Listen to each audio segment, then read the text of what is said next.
the quiet dawn, Jumong fled from Dongbuyeo to escape death. Lady Yuhwa watched her son crossing the river until his figure completely disappeared. She did not cry. If she cried, Daeso and King Gyeoma might notice, and her son's life would be in danger. Yuhwa stared at the trembling sunlight on the river and whispered her last words to him. "Live, my child, just live." From that moment, her loneliness began. The world called her Queen Mother, but in truth, she was simply a mother who had lost her son. Time passed, and a rumor reached Dongbuyeo through hunters. They say Jumong has founded a nation in the south. Yuhwa knelt by the riverbank and murmured, "You are alive. That is enough." But longing slowly weakened her body. In 24 BCE, as she gazed at the river as always, Yuhwa collapsed quietly and passed away. King Gyeoma buried her with royal honors and built a sacred shrine. When the news reached Goguryeo, Jumong could not go himself. He sent a messenger saying, "Thank you for honoring her as Queen Mother." The final farewell between mother and son ended without the two ever seeing each other again. Meanwhile, another mother lived in Dongbuyeo, Lady Ye-ssi. After Jumong fled, Ye-ssi endured ridicule and harsh gossip. While raising young Yuri alone, men may leave, but a mother must stay and hold her child. Yuri was constantly mocked. "Fatherless boy," they called him.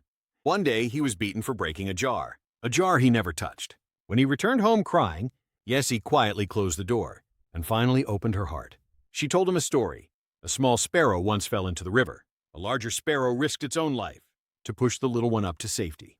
The little sparrow flew away and lived, but the larger sparrow never flew again. Ye-ssi held Yuri's hands and said, "Your father did not abandon you. He left to save you.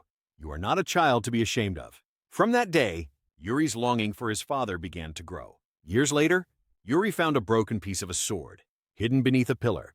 Ye-ssi watched from behind, and she knew. It is time for him to leave. Yuri departed for Goguryeo, and Ye-ssi disappeared from history. No name, no grave, no record, only the fact that she had been a mother. When Yuri finally reached Goguryeo, he presented the broken sword piece to Jumong.